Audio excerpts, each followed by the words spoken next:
ini sebelum triwulan 2 ya, sebelumnya. Ini begini kita melakukan pemeringkatan kinerja. Kita langsung memberikan nilai ya, untuk menentukan predikat kinerja. Dan di dalam penilaian kita, kemudian kita memberikan adjustment top, moderate, low. Misalnya sangat baik gitu ya. Ini ada di Oh, Mbak, nilai ditunggu Pak segini, Iqbal. Pagi dong Pak Iqbal. Yang dikirim kemudian di grup besar. ya, kemudian diperingkatkan lagi, di leveling lagi menjadi top, moderate, low. Dari mulai predikat kinerja sangat baik, baik, butuh perbaikan, kurang, atau misconduct, atau sangat kurang. Nah, di dalam memberikan leveling ini, kita minta kalibrasi sebetulnya di masing-masing unit kerja. Ya, tetapi ini ada yang tidak berjalan ya, dan memang akhirnya tidak pas gitu. Sebetulnya kami ingin melihat bahwa dari dalam penilaian satu predikat gitu ya, mana dianggap yang betul-betul kinerjanya yang terbaik gitu atau yang sedang. Supaya nanti untuk intervensi pengembangan pegawai kita bisa lakukan di sini. Ya, walaupun memang terjadi sedikit tidak pas gitu ya, karena beberapa pegawai dengan nilai yang sama. Baik, untuk triwulan 2 ini kita rubah cara penilaiannya. Yang pertama menghilangkan leveling top, moderate, low. Jadi tidak ada lagi leveling top, moderate, low. Yang ada adalah predikat kerja sangat baik, baik, butuh perbaikan, kurang atau misconduct, dan sangat kurang. Yang kedua, kita melakukan pemeringkatan. Nah, di dalam memberikan penilaian kinerja atau yang kita sebut SKP, langkah pertama adalah kita mengelompokkan dan memeringkatkan pegawai berdasarkan kinerja terlebih dahulu. Baru kemudian kita masuk di dalam penilaian untuk menentukan predikat kinerja. Ya. Kalau kita belum melakukan, nanti teknisnya dari Mbak Ani yang akan menyampaikan, kalau kita belum melakukan pengelompokan dan pemeringkatan pegawai di satu unit kerja, maka kepala unitnya tidak bisa memberikan nilai. Ya, mungkin langsung saja bagaimana pengelompokannya. Oke. Jadi ini arahan Menteri Kesehatan ya, pimpinan satuan kerja agar melakukan pemetaan kinerja pegawai dengan pengelompokan dan pemeringkatan terhadap seluruh pegawai. Jadi sebelum diperingkatkan dikelompokkan dulu. Ada 3 kelompok.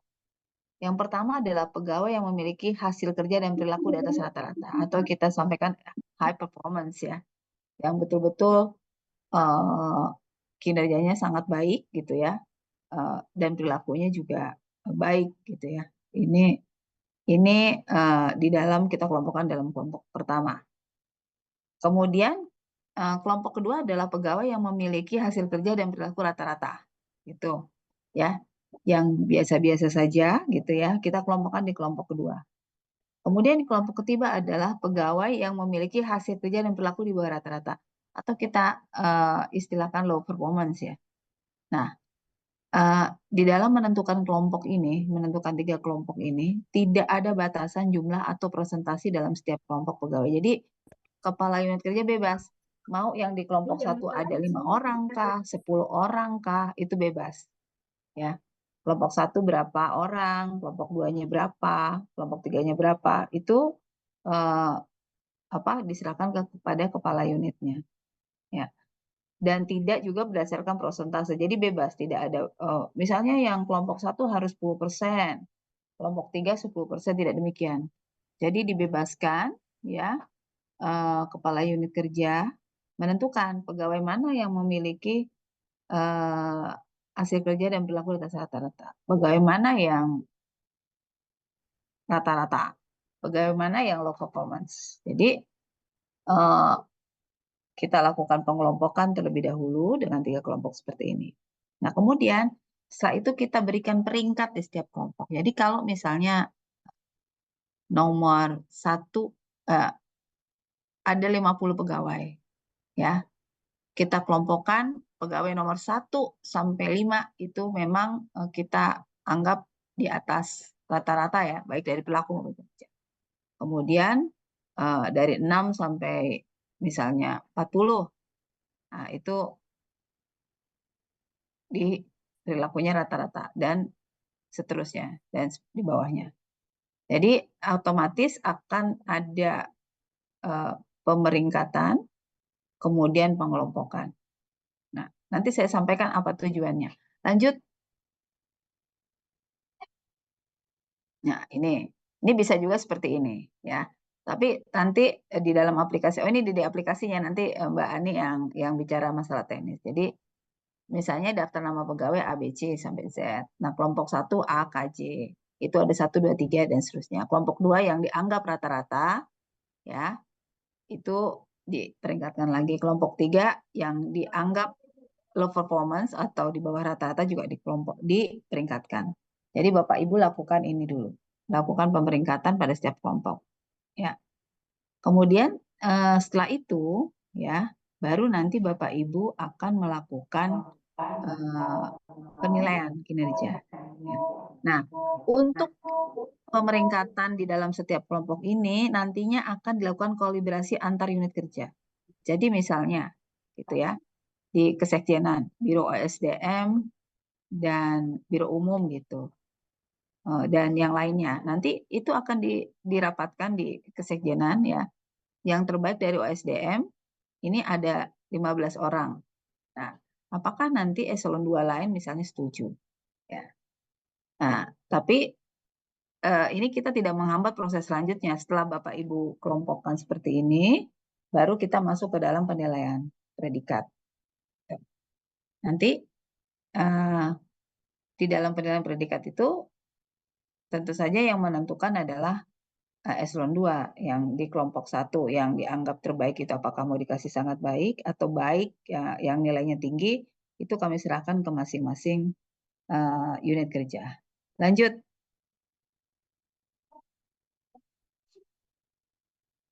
Ya, lanjut Mbak Ani. Nah, ini kita sudah menyampaikan surat Sekretaris Jenderal ya tentang pemetaan kinerja pegawai melalui pengelompokan dan pemeringkatan pegawai pada satuan kerja. Jadi ada 2 surat. Yang pertama adalah pemeringkatan. Yang kedua adalah bagaimana mekanisme kita melakukan evaluasi kinerja triwulan 2. Jadi kali ini ada perubahan ya Bapak Ibu ya. Jadi diperingkatkan terlebih dahulu, dikelompokkan, diperingkatkan, baru kemudian dinilai SKP-nya. Ini saya rasa sudah sampai ke.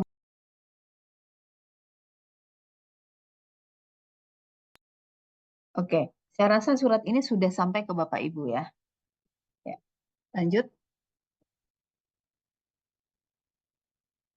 Ya, itu Bapak Ibu kebijakan terkait perubahan penilaian evaluasi kinerja kita atau kita bilang SKP dan itu akan mulai dilakukan triwulan 2. Nah, ini teknis bagaimana penilaiannya nanti Mbak Ani silakan menjelaskan ya.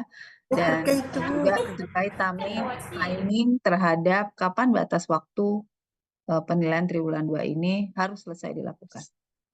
Itu saja dari saya. Silakan berdiskusi. Mbak Ani silakan menyampaikan hal teknis terkait evaluasi kinerja triwulan 2 ini. Ya, demikian Bapak Ibu. Baik Ibu, terima kasih atas pemaparan kebijakan terkait dengan evaluasi kinerja pegawai tahun 2024 yang kita mulai dari triwulan 2 tahun 2024 ini. Mohon izin Ibu, apakah berkenan jika ada 1 atau 2 pertanyaan terkait dengan kebijakan ini dari peserta? Boleh. Ya, silakan. Baik, alhamdulillah Bapak Ibu, Bu Karo masih memiliki waktu. Jika ada yang ingin menyampaikan pertanyaan, dipersilahkan. Ada 2 yang sudah raise hand, mungkin cukup 2 ini saja ya, mengingat waktu beliau yang terbatas. Dari Bubble 2 ini Poltekkes ya? Poltekkes Bubble mungkin, Bubble. Nur Hayati dipersilahkan. Ya, terima kasih. Saya tidak aktifkan kamera, maaf. Terima kasih Bu Hendrastuti. Izin kami dari Poltekkes Pangkal Pinang ingin bertanya. Tadi disampaikan Ibu Hendrastuti bahwa kita lakukan dulu pengelompokan ya Kemudian setelah kita kelompokkan 1, 2, 3, kemudian diurutkan, kemudian baru masuk ke penilaian kinerja. Nah, cuman pada saat pengelompokan ini kita dasarnya apa mengelompokkan.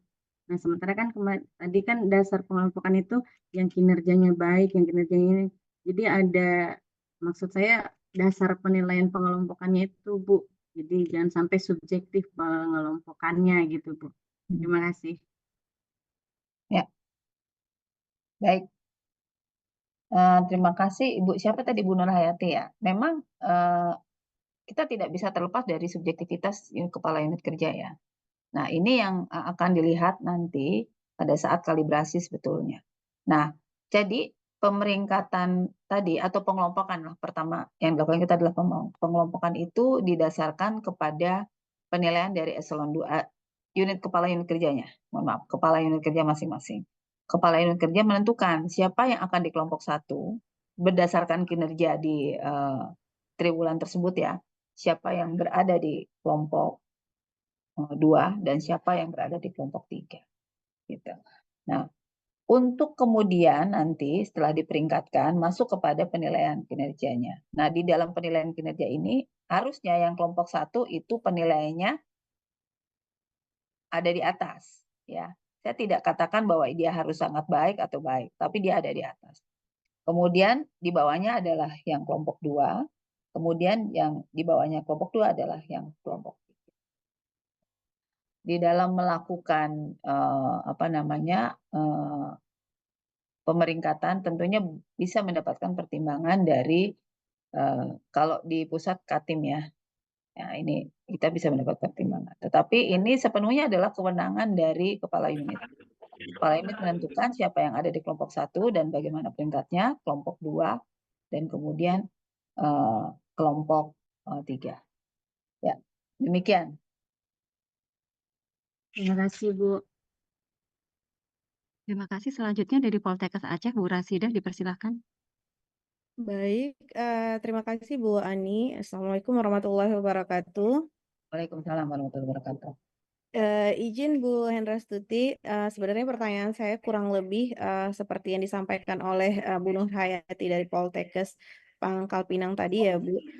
Di sini kan di tahapan penilaian itu seperti yang Ibu sampaikan tadi bahwa ada pertimbangan dari atasan langsung ya sebelum dia naik ke pimpinan di Satker tersebut. Misalnya kalau kami kan ada di Kaprodi atau di level Kajur ya Bu Hendrastuti. Nah, ini saat kemarin masuk surat yang pertama di tanggal 15 Juni, kalau saya tidak salah ya Bu Hendrastuti, itu kan kita sudah sempat mengirimkan pemeringkatan dari kinerja pegawai ini, pengelompokannya.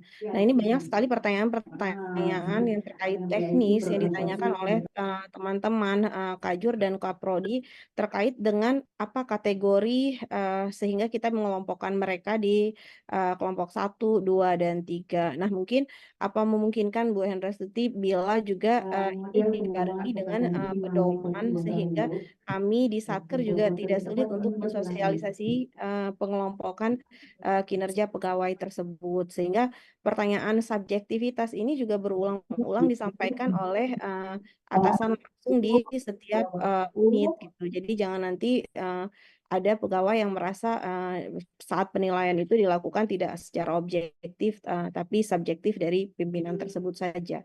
Mungkin itu Bu Hendrastuti. Terima kasih. Assalamualaikum warahmatullahi wabarakatuh. Terima kasih. Sebetulnya clue-nya sudah jelas sebetulnya ya. Bukannya kita tidak kita sangat ranahnya subjektivitas tidak. Tadi sudah saya sampaikan bahwa yang kelompok 1 adalah yang performance-nya dan perilakunya di atas rata-rata. Jadi itu sebetulnya sudah bisa kelihatan ya. Apa sih di atas rata-rata? Artinya capaian kinerjanya juga bagus, di dalam dia bekerja juga bagus, dia punya inovasi dan sebagainya. Jadi dari situ sebetulnya sudah bisa menggambarkan ya siapa yang pegawai mana yang bisa kita kelompokkan menjadi kelompok 1, kelompok 2 gitu. Memang saat ini kita belum menyusun pedoman, kita sedang mengkaji dulu apakah perlu pedoman itu. Nanti kalau terlalu rigid juga nanti penilaiannya akhirnya sama seperti kemarin. Kita tidak bisa melihat sebetulnya mana sih yang betul-betul pegawai yang terbaik atau pegawai yang kurang baik gitu. Nah, memang kita saat ini masih mengkaji apakah perlu pedoman atau tidak terkait hal itu. Tapi dengan pengelompokan tadi, sebetulnya sudah bisa dibaca dan sangat jelas bahwa kalau dianggap pegawai tersebut dari segi kinerja dan perilaku itu sangat baik gitu ya, kita masukkan kelompok pertama. Saya sampaikan mungkin kalau takut nanti dicampur baukan dengan predikat, saya sampaikan dia high performance ya, high performance di dalam unitnya gitu. Yang kedua yang rata-rata, yang ketiga yang low performance. Apa gunanya ini gitu ya? Tadi mungkin sekaligus saya jelaskan. Kementerian Kesehatan ini sedang menyusun satu sistem terkait manajemen talenta. Nah, teman-teman yang ada di kelompok 1 ya, ini akan kita seleksi menjadi kita taruh menjadi kandidat talenta untuk diseleksi menjadi talenta. Yang kelompok 2 tentu harus diberikan pengembangan kompetensi sesuai dengan hasil kinerjanya, dan yang kelompok 3 ini adalah pegawai-pegawai yang harus kita monitor dan berikan banyak pengembangan kompetensi, gitu ya. Atau misalnya kalau dia karena perilakunya tentu saja ada tools-tools kepegawaian yang bisa dikenakan kepada mereka sehingga mereka kinerjanya menjadi lebih baik. Gitu. Jadi itu kenapa kita dikelompokkan menjadi 3 ya. Kalau untuk pedoman sedang dikaji apakah perlu atau tidak. Kalau kita terlalu rigid pedomannya akhirnya nanti mengarah kepada yang kemarin lagi gitu. Dan ini kita nggak ketemu tuh mana yang terbaik, mana yang kurang baik. Nah, akhirnya kita diminta kepala unit memutuskan, straightforward memutuskan siapa yang dianggap terbaik kelompok 1, siapa yang di rata-rata yang di dalam kelompok rata-rata, siapa yang di dalam kelompok kurang baik. Ya. Demikian Ibu Rosidah. Baik, Bu Hendrasti, mungkin sedikit lagi boleh ya, Bu? Karena kan ini Sudah sesuatu yang baru. Satu lagi ya. Sudah Nanti cukup ya, Bu selanjutnya Rosidah. mungkin pertanyaannya Satu ke lagi dari Bu Ani ya, ya. nanti teknis ya. Silakan. Baik. Terima kasih Bu Rosidah. Satu lagi ya Bu, dari yang warganya banyak itu Bu Novia dari Iya, Ankes. Dipersilakan Bu Novi. Silakan Bu Novi. Izin Bu Karo, izin bertanya, ini terkait kebijakan sih, jadi saya tunjukkan ke Bu Tuti dulu ya. Iya. Jadi Bu Tuti, tadi kan ada slide yang saya lihat itu pemeringkatan terakhir yang pengelompokan ya, salah. Pengelompokan itu 1, 2, 3 dari seluruh unit kerja di dalam eselon 1. Berarti ini dilakukan oleh Dirjen atau Kepala Satker. Karena kalau kita lihat di Yankes itu kan warganya ada 35.000 ya, hampir 35.000, 34.000 sekian. Nah, bisa dibayangkan waktunya gitu ya, harus ngumpul dulu gitu kan dari setiap UPT, bahkan baru nanti masuk ke Pak Dirjen, dan Pak Dirjen dia akan membuat pengelompokan itu. Itu pertanyaan pertama. Yang kedua, untuk Kepala Satker itu dimasukkan ke dalam pengelompokan juga atau tidak? Itu juga kita bingung, karena ya seperti kita ketahui ya kan, nggak mungkin lah ya Kepala Satkernya kita kasih di rata-rata performance-nya misalnya kayak gitu, jadi ada kesulitan juga gitu. Mungkin itu dulu. Terima kasih banyak, Bu Karo. Assalamualaikum. Baik, salam Mbak Novi. Jadi itu bukan dikelompokkan per eselon 1, per unit kerja, per unit per UPT atau per unit kerja ya, Mbak Novi ya. Nah, yang eselon 1 itu nanti dilakukan kalibrasi eselon 2 menyampaikan kepada Pak Dirjen dan lakukan kalibrasi. Dan itu metodenya kita serahkan ke masing-masing unit utama ya. Kalibrasi ini dalam arti bukan berarti membahas 35.000 pegawai, tidak. Nah, jadi sebagai contoh ya, kita sampling aja dari Yankes rujukan ada 3 kelompok. Kelompok pertama, apakah misalnya Pak Dirjen setuju ya kepala unitnya memberikan orang-orang ini di kelompok pertama, dan itu akan dikonfirm ke eselon 2 lainnya. Misalnya seperti itu gitu. Jadi kalau untuk pengelompokan dan pemeringkatan sampai dengan penilaian itu ada di unit kerja masing-masing. Tidak kita mengurut dari nomor 1 sampai 35.000 tadi misalnya. Ya, itu jawaban yang pertama. Yang kedua, untuk pengelompokan dan pemeringkatan tidak perlu kepala unit kerjanya dilakukan masuk di dalam kelompok itu. Ya.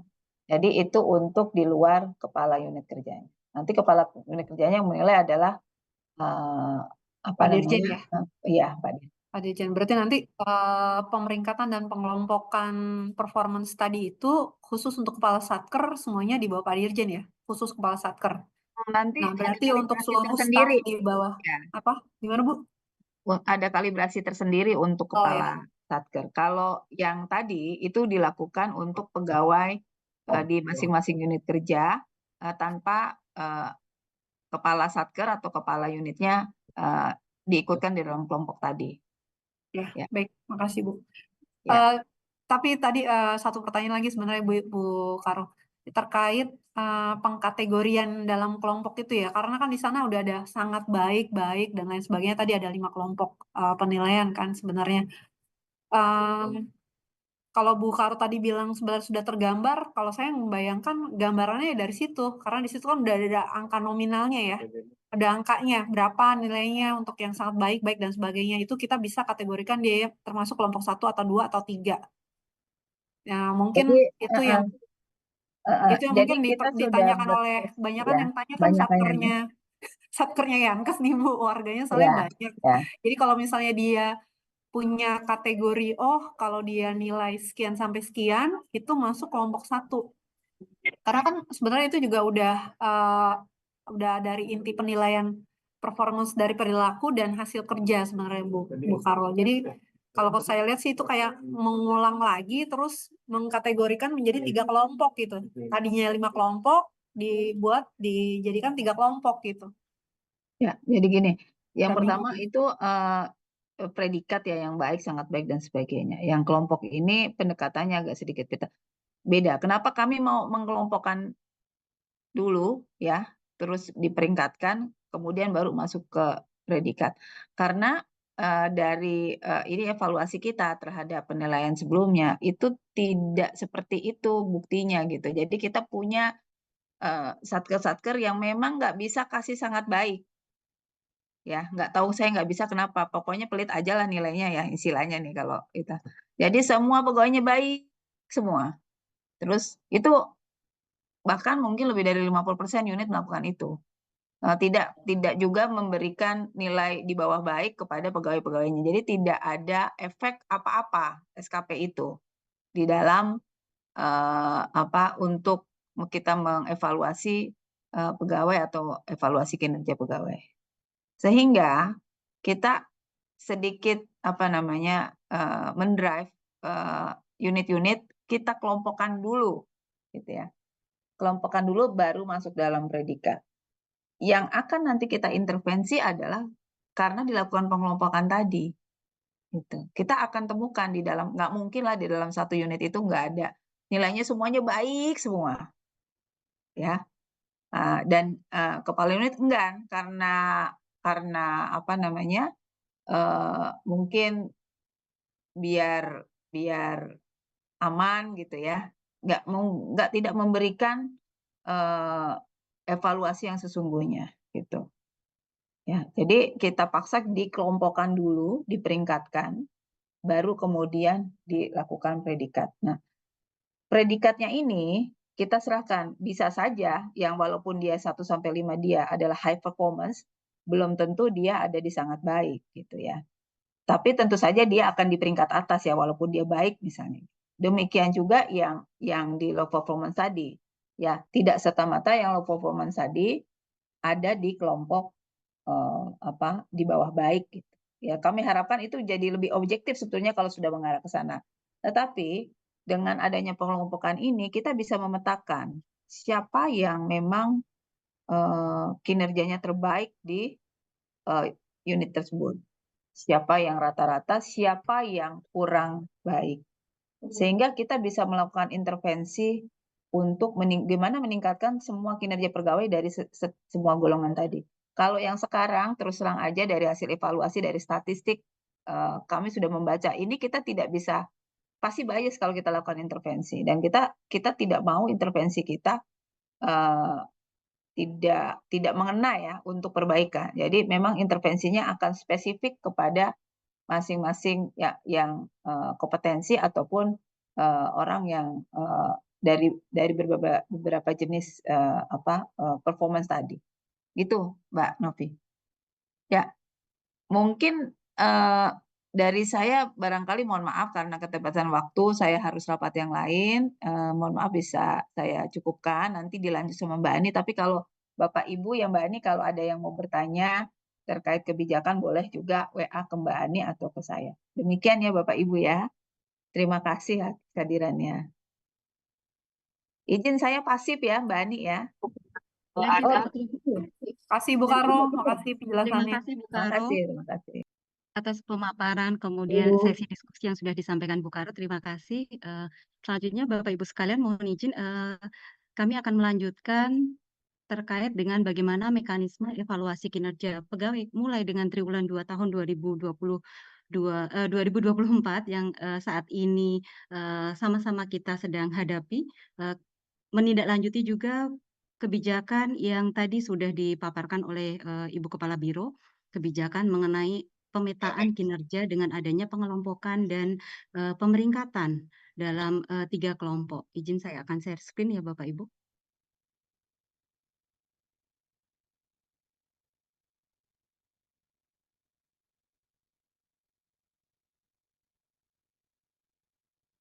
Untuk topik yang pertama adalah bagaimana pemetaan kinerja ini dilakukan. Tadi sudah banyak pertanyaan ya, pemetaan kinerja ini apakah dilakukan untuk seluruh pegawai di unit kerja tersebut termasuk kepala satker. Kepala satker dikecualikan dari pengelompokan dan pemeringkatan. Jadi seluruh pegawai ASN di unit kerja tersebut dilakukan pengelompokan dan pemeringkatan. Contohnya misalnya kalau di rumah sakit ya, di UPT-nya Ditjen Yankes, rumah sakit vertikal kita ada jajaran direksi, berarti yang jajaran direksi teknis di luar dirut itu termasuk dalam pengelompokan dan pemeringkatan.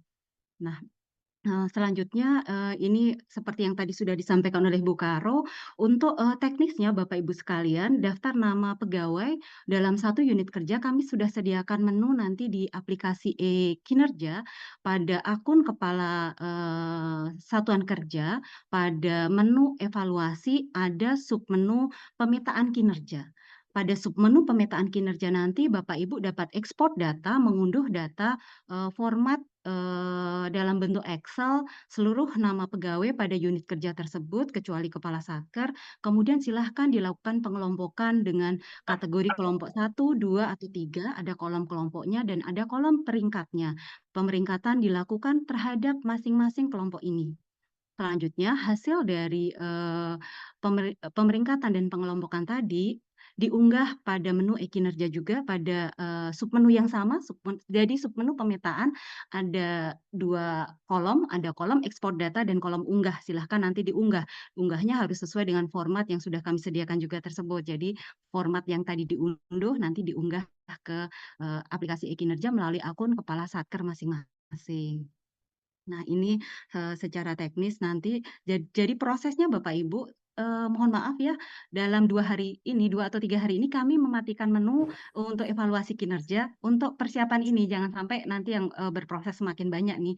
Jadi kami matikan menu evaluasi. Hari ini akan kami up lagi menu evaluasi kinerja periodik triwulan 2 ini dan Bapak Ibu sudah bisa menindaklanjuti nanti dengan melakukan pengelompokan, pemeringkatan, dan nanti menilai data. Selanjutnya setelah proses itu dilakukan, Bapak Ibu pimpinan unit kerja atau pejabat penilai kinerja pada unit kerja tersebut bisa melakukan evaluasi. Jadi proses evaluasi, proses unduh dan unggah ini mandatori ya, harus unggah dulu hasil pemeringkatan baru bisa melakukan proses evaluasi kinerja periodik triwulan 2.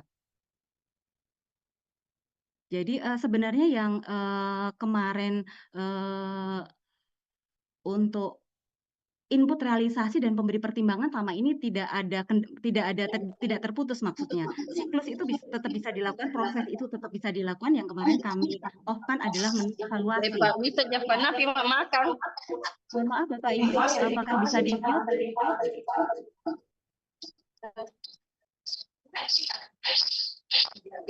Proses alurnya kurang lebih gambarannya seperti ini ya Bapak Ibu. Nanti materi dari sosialisasi ini akan kami unggah pada link multi-link yang ada di undangan. Nanti Bapak Ibu bisa mengunduh materi ini. Jadi proses pemeringkatan dan pengelompokan ini sesuai format ini harus diunggah dulu pada menu e-kinerja. Selanjutnya proses evaluasi kinerja periodik triwulan 2 sudah dapat dilakukan jika langkah 1 dan 2 sudah dapat dilaksanakan. Nah, untuk waktu evaluasi kinerja periodik triwulan 2 ini juga Bapak Ibu, yang pada surat yang pertama kami sampaikan sesuai dengan siklus yang sudah kami sampaikan di awal tahun itu berakhir di tanggal 15. Namun dengan adanya perubahan kebijakan ini dan adanya kemarin sempat kita matikan dulu menu evaluasi ini, proses evaluasi kami berikan kesempatan sampai dengan tanggal 22 Juli tahun 2024. Jadi masih cukup waktu Bapak Ibu. Selanjutnya kami akan merefresh kembali untuk topik berikutnya, merefresh kembali bagaimana pendokumentasian hasil kerja dan pemberian pertimbangan sampai dengan umpan balik berkelanjutan dan penetapan hasil evaluasi kinerja dilakukan dalam proses evaluasi kinerja. Jadi Bapak Ibu pada saat input realisasi dilakukan pendokumentasian kinerja oleh seluruh pegawai. Jadi pegawai memiliki kewajiban untuk melakukan pendokumentasian kinerja, melaporkan perkembangan pelaksanaan rencana kinerjanya bagaimana dan didokumentasikan secara periodik. Selanjutnya, pendokumentasian ini dapat dilakukan sebenarnya sesuai karakteristik. Apakah kinerjanya ini secara karakteristik dilaporkan harian, mingguan, bulanan, triwulanan, tapi paling tidak dengan siklus evaluasi kinerja periodik yang dilakukan di Kementerian Kesehatan, setiap periode triwulan pegawai harus melaporkan hasil realisasi progres kinerjanya. Jadi pendokumentasiannya dilakukan terhadap bukti dukung yang relevan yang mencerminkan realisasi progres atau realisasi akhir hasil kerja.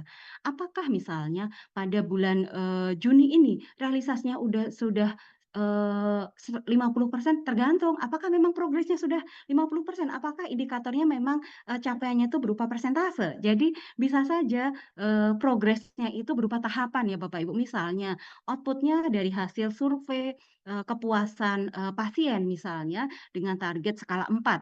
Baru hasilnya itu baru nanti ada di bulan November. Saat ini sudah dilakukan penyusunan instrumen, uji validitas reliabilitas misalnya. Jadi instrumen sudah siap digunakan tetapi belum dilakukan survei. Berarti progres sampai dengan akhir bulan Juni ini adalah instrumen yang siap untuk menjadi alat ukur dalam survei kepuasan pasien, misalnya seperti itu. Jadi untuk progres ini tergantung rencana aksinya apa untuk setiap rencana hasil kerja dan indikator. Jadi rencana aksi untuk setiap indikator, timeline-nya di bulan Juni ini sudah sampai tahap mana. Proses input realisasi ini sudah dapat dilakukan dari awal bulan Juni kemarin. Jadi dari 1 Juni sampai dengan akhir bulan Juni sebenarnya sudah bisa dilakukan input realisasi. Sehingga kami harapkan sebenarnya pada saat ini semua sudah input realisasi sehingga sudah proses evaluasi mulai dari pemberian pertimbangan dan selanjutnya. Namun jika memang belum menyelesaikan proses input realisasi, para pegawai masih dapat silahkan untuk segera menyelesaikan input realisasi agar segera nanti bisa ditindaklanjuti dengan pemberian pertimbangan dan evaluasi oleh pejabat penilai kinerja. Bapak Ibu sekalian, ini gambaran kurang lebih yang harus dilakukan oleh pegawai mengisi capaian realisasi untuk setiap indikator kinerja, kemudian memberikan bukti dukung yang relevan. Jadi bukti dukung yang relevan ini dilengkapi dalam link tautan bukti dukung. Ini kita sudah lakukan ya dari tahun 2023 yang lalu, namun kita perlu evaluasi nih, ada yang misalnya mengisi link tapi ternyata linknya kosong misalnya. Jadi ini peran pemberi pertimbangan nanti untuk memeriksa apakah pegawai memang memberikan data dukung yang sesuai. Kemudian jangan segan untuk memberikan penjelasan karena ini adalah salah satu bentuk proses dialog kinerja. Jadi proses pendokumentasian, input realisasi dan data dukung ini bagian dari proses dialog kinerja. Karena apa? Pegawai dapat menyampaikan, memberikan penjelasan dalam capaian realisasi kinerja tersebut jika ada kendala atau hambatan, sehingga pimpinan pada saat memberikan pertimbangan atau memberikan umpan balik, ongoing feedback bisa sesuai nih, bisa tepat sasaran. Oh ternyata dia ini ada kendala ini, jadi perlu intervensi ini, strateginya perlu diubah. Selanjutnya juga untuk pegawai yang mendapatkan tugas sebagai evaluator perilaku melakukan evaluasi perilaku kerja bagi rekan sejawat dan atau atasan untuk periodik triwulan 2. Ini adalah peran yang dilakukan oleh pegawai. Selanjutnya, pemberi pertimbangan. Pemberi pertimbangan di mayoritas di unit kerja kita hampir semuanya ada pemberi pertimbangan, hanya di beberapa unit kerja tertentu saja yang tidak ada pemberian pertimbangan. Nah, dalam pemberian pertimbangan ini, pemberi pertimbangan harus memeriksa hasil pengisian realisasi bukti dukung serta link yang di-input oleh pegawai untuk setiap IKI. Kemudian, pemberi pertimbangan memberikan draft umpan balik berkelanjutan, ongoing feedback yang akan dipergunakan sebagai bahan pertimbangan pejabat penilai kinerja. Jadi, pejabat penilai kinerja nanti bisa melihat draft umpan balik yang diberikan oleh pemberi pertimbangan, apakah memang mengambil konsep umpan balik yang sudah diberikan pemberi pertimbangan atau mengubah atau mengganti, dipersilahkan. Itu adalah kewenangan pejabat penilai kinerja. Kalau tampilan seperti ini berarti Bapak Ibu ya, pegawai belum mengisi realisasi nih, hasil realisasi kinerja triwulan 2 ya, kalau posisi sekarang triwulan 2 masih tidak mengisi hasil kinerja, berarti ini pegawai belum mengisi. Pegawai belum mengisi berarti pemberi pertimbangan juga belum bisa bergerak, tetapi pegawai juga mestinya sudah tahu ya, kalau sampai batas waktunya ternyata belum input realisasi, berarti dia tidak melaksanakan tugas, berarti bisa diberikan penilaian ya, bisa diberikan penilaian sesuai dengan, karena dia tidak melaksanakan tugas sesuai dengan yang sudah diamanahkan kepada dia. Next. Kemudian Bapak Ibu sekalian, ini contoh pemberian pertimbangan.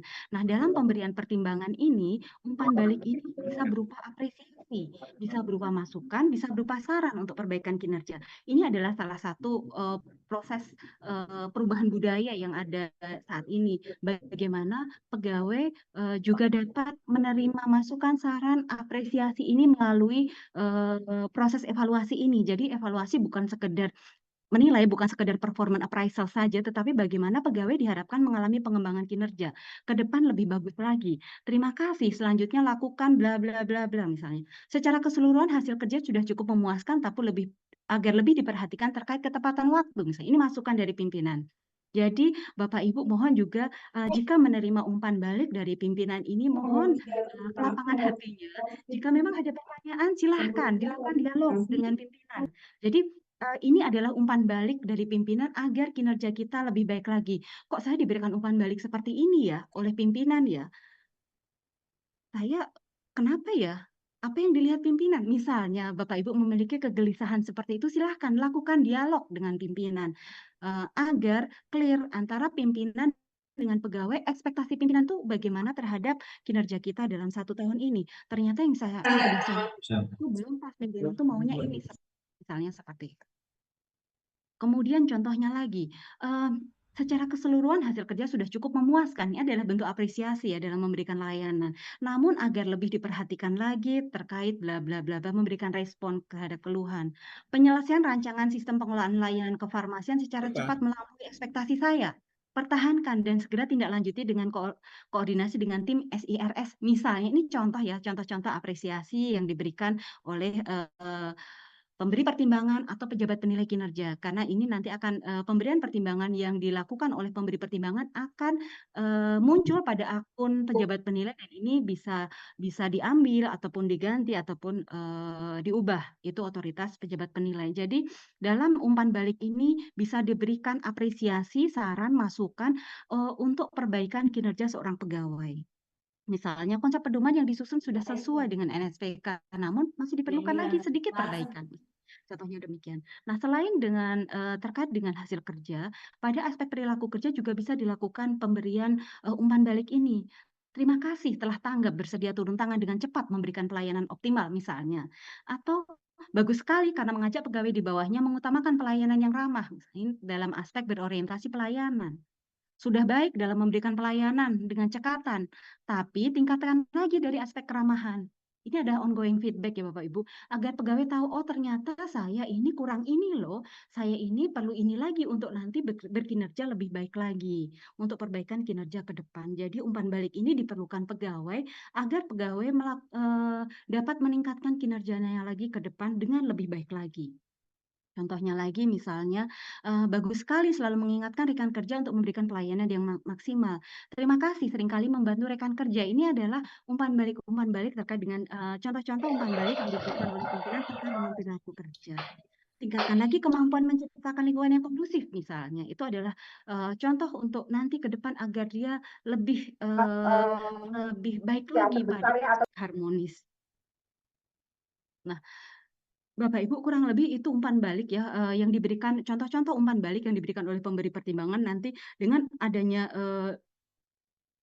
pelaporan atau pendokumentasian kinerja oleh pegawai, kemudian dilengkapi misal pegawai menyampaikan kendala atau permasalahan, jadi umpan baliknya lebih pas lagi sesuai dengan apa sebenarnya yang disampaikan oleh pegawai atau realita yang dihadapi oleh pegawai.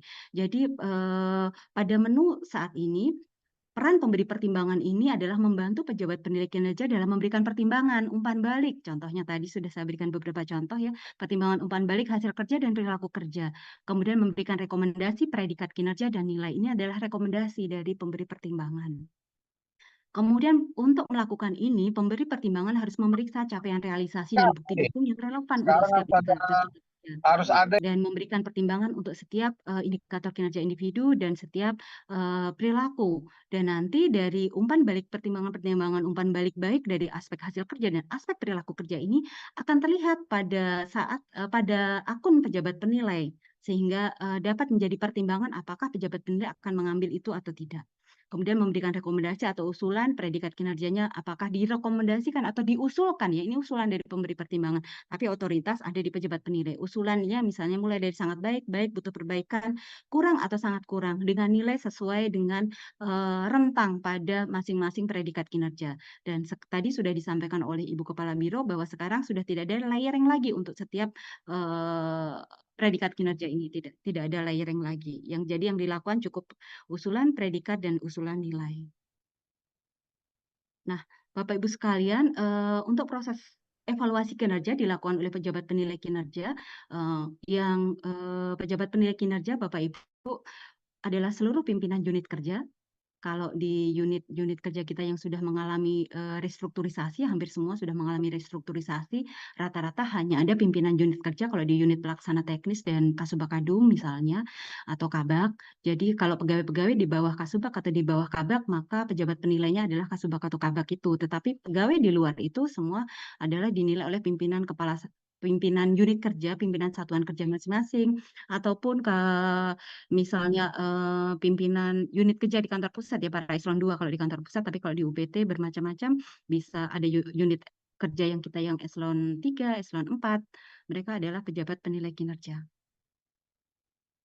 Kemudian untuk pejabat penilai kinerja yang dilakukan saat ini adalah memeriksa capaian realisasi bukti dukung, mengevaluasi draft pertimbangan, memberikan pertimbangan rekomendasi, kemudian menentukan rating. Nah, menentukan rating inilah yang akan menempatkan pegawai tersebut pada predikat kinerja yang mana. Ratingnya apakah rating hasil kerjanya di atas ekspektasi, sesuai ekspektasi atau di bawah. Begitu juga rating perilaku kerja. Apakah di atas, sesuai atau di bawah. Ini akan menempatkan pegawai pada predikat kinerja yang mana. Mulai dari sangat baik, baik, butuh perbaikan, kurang, dan sangat kurang. Kemudian pemberian nilai dan tadi di awal sudah dilakukan pemeringkatan kinerja dalam 3 kelompok tadi, dan itu menjadi mandatori dari setiap unit kerja untuk melakukan pengelompokan dan pemeringkatan itu lebih dulu sebelum memasuki ke evaluasi ini. Jadi kurang lebih ini ya Bapak Ibu yang dilakukan, tampilannya adalah seperti ini.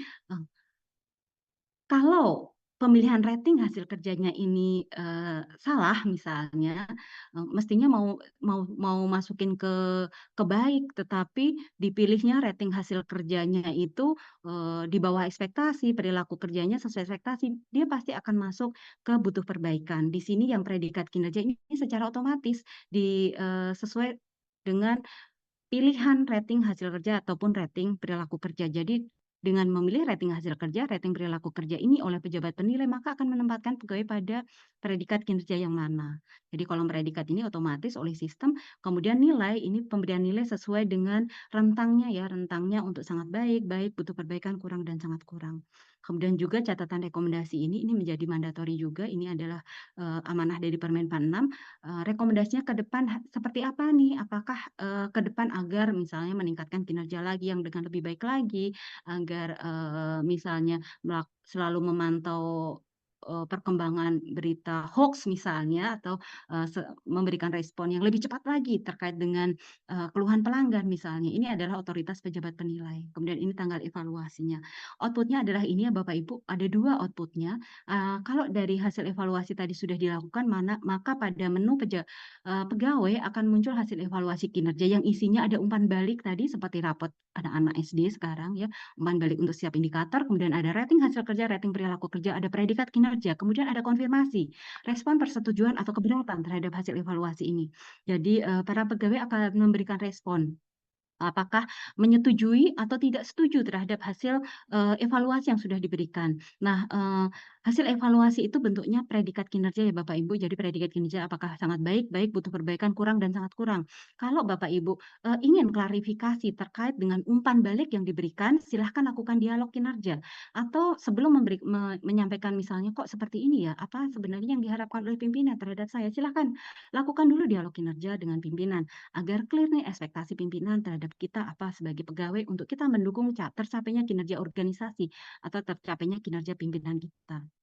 Nah, satu hal yang sudah kami sampaikan juga melalui surat Pak Sekjen bahwa apabila pegawai tidak memberikan respon dalam 14 hari sejak penetapan hasil evaluasi, maka dinyatakan setuju terhadap hasil evaluasi itu. Jadi para pegawai mohon agar melakukan pemantauan melalui akun e-kinerja masing-masing. Nah, jika sudah konfirmasi setuju, maka tampilan dokumen akan muncul ya, dokumen sebelah kanan, dokumen evaluasi kinerja yang isinya ringkas saja, cuma 1 lembar, di atasnya ada kop Garuda yang isinya adalah predikat kinerja organisasi apa, predikat kinerja pegawai apa, dan rekomendasi, dan itu kita sudah meminimalisir proses dengan melakukan penandatanganan secara digital.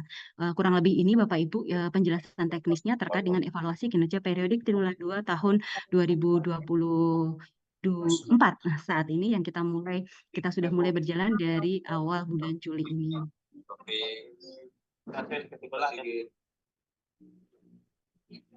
Bapak Ibu masih ada waktu kurang lebih sekitar 20 menit, dipersilahkan jika ada yang ingin berdiskusi. Baik, dari Pak Nugroho ya, dipersilahkan Pak Nugroho. Sesuai hastran, sesuai urutan Mbak. Iya, urutan raise hand di layar saya adalah Pak Nugroho. Oh, ada dokter saya udah turunkan soalnya. Jadi yang tampak di layar saya Pak Nugroho sudah tidak ada pertanyaan. Berarti saya skip Pak Nugroho kalau tidak ada. Izin, ada terdengar suara saya, Bu? Izin. Apa bisa terdengar suara saya, Bu? Halo? Bisa? Iya, silakan Pak. Ya, Bu, izin. Terkait dengan sistem yang baru ini, tadi kan di paparan Ibu sampaikan bahwa kita harus melakukan, pimpinan harus melakukan pemeringkatan kinerja terlebih dahulu, Bu ya. Baru dilakukan penilaian. Nah, pertanyaan saya, jika kita sudah melakukan pemeringkatan, apakah kemudian pada saat kita melakukan penilaian kinerja itu tidak sesuai dengan ekspektasi pimpinan misalnya, itu apakah bisa dirubah pemeringkatannya? Karena kan kadang kita melakukan pemeringkatan kan melalui subjektif, Bu ya. Oh, dia kelihatannya bagus, ada masuk dalam kelompok 1. Oh, dia rata-rata kelompok 2, dia kelihatan rendah. Ternyata ketika kita melakukan penilaian, ketika pimpinan melakukan penilaian hasil kinerja, yang masuk dalam rata-rata justru ini adalah mempunyai hasil kinerja yang lebih baik dibandingkan yang mereka di kelompok pertama tadi, atau kelompok pertama ini hasilnya lebih buruk lah gitu. Itu apakah bisa dilakukan perubahan? Kemudian yang kedua, pertanyaan saya kedua, nah, ketika terjadi ketidakpuasan dari pegawai ketika dilakukan evaluasi kinerja, kemudian sudah dilakukan dialog kinerja, kemudian dia akhirnya mengoceh kemana-mana gitu. sebelum dengan pimpinan. Nah itu bagaimana menindaklanjutinya hal seperti itu? Pertanyaan kedua kurang jelas suaranya Pak Nugroho. Izin Bu, yang pertanyaan kedua ketika seorang pegawai dinilai kurang gitu di bawah ekspektasi gitu, padahal baru TW1 atau baru TW2.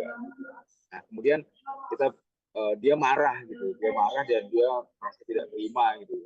Itu bagaimana menindaklanjutinya seperti itu? Karena dia akan menghadap Pak Dirjen langsung, karena ada kebiasaan yang merasa kenal dengan pimpinan yang lebih tinggi, akhirnya dia maju ke pimpinan yang lebih tinggi. Bagaimana mensiasati hal seperti itu? Terima kasih Bu. Baik, terima kasih Pak Nugroho. Terkait dengan pemeringkatan yang sudah dilakukan, kemudian ternyata berbeda dengan hasil evaluasi misalnya, pemeringkatan tidak bisa diubah ya untuk triwulan 2. Jadi jika pemeringkatan itu sudah pengelompokan dan pemeringkatan itu sudah diunggah, itu tidak bisa diubah. Nanti jika ada missing dengan hasil evaluasi, nah ini perlu dievaluasi nih. Ini kenapa terjadi missing nih antara pengelompokan pemeringkatan yang sudah dilakukan dengan hasil evaluasi yang hasil evaluasi yang sudah dilakukan ini nanti akan jadi evaluasi apakah misalnya ternyata apakah terkait dengan pembagian perannya yang perlu diperbaiki lagi, pembagian beban targetnya perlu diperbaiki lagi, misalnya demikian. Jadi untuk saat ini Pak Nugroho dari hasil pengelompokan pemeringkatan yang nanti sudah diunggah, kemudian dilakukan evaluasi, jika memang ada missing link, mungkin missing link-nya itu saya yakin tidak terlalu banyak ya. Jika ada missing seperti itu dilakukan akan dianalisis dulu ya, dianalisis dulu apa nih penyebabnya, kenapa bisa seperti ini misalnya.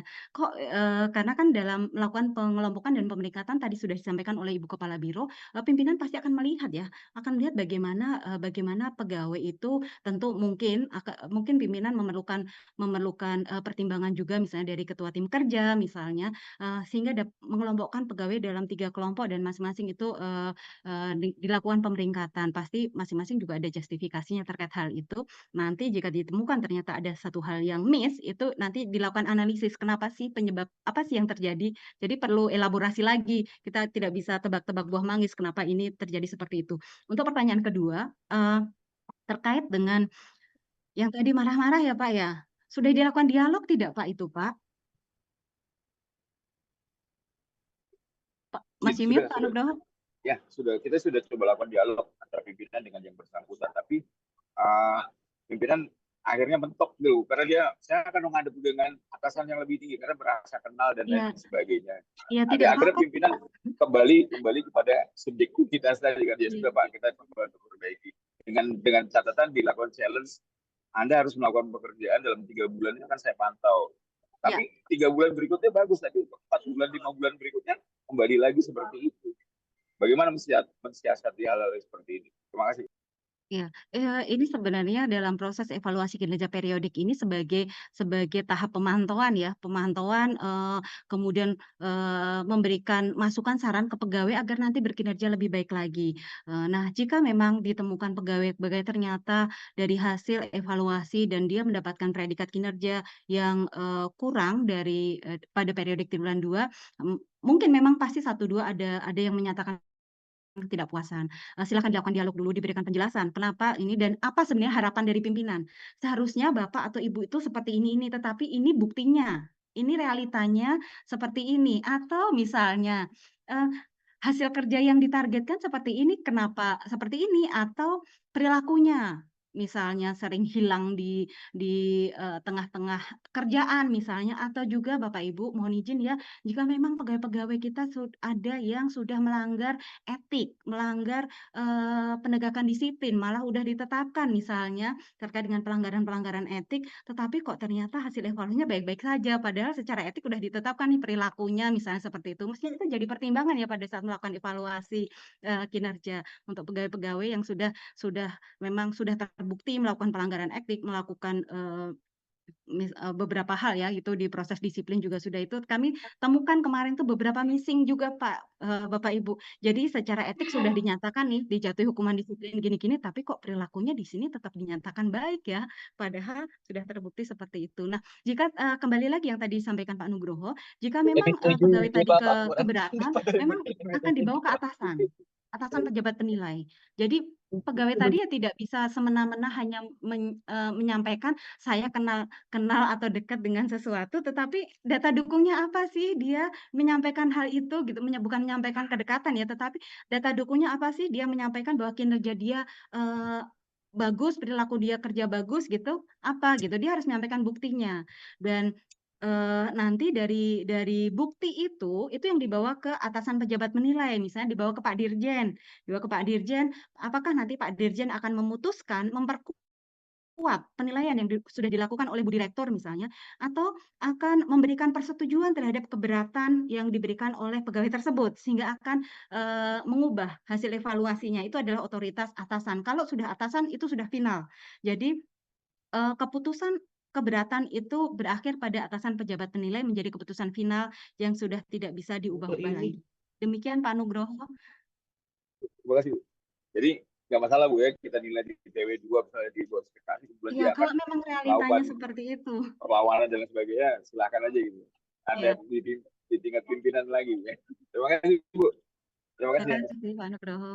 Selanjutnya dari Rumah Sakit Bapak Dirut, dipersilahkan dari Rumah Sakit Paru Gunawan Cisarua. Ya, terima kasih. Selamat siang. Assalamualaikum warahmatullahi wabarakatuh. Terima kasih Bu Ani, Ibu Karo atas penjelasan mengenai tata cara kita melakukan penilaian terhadap pegawai. Saya ada beberapa pertanyaan, Bu. Mungkin ingin mempertegas saja.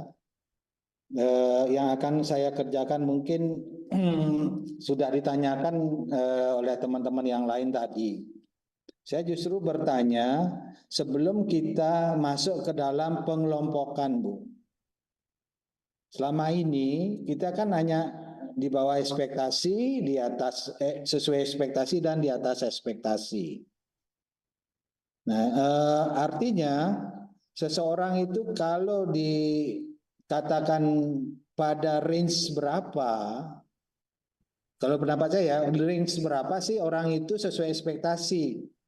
Karena kami akan mengelompokkan, makanya yang banyak terjadi di kirim tadi yang disampaikan Bu Karo juga yang missing, sama Bu Ani juga sampaikan, kenapa baik-baik saja, kan seperti itu. Karena memang range-nya cuma ada 3, di bawah ekspektasi, sesuai ekspektasi, di atas ekspektasi, kan seperti itu.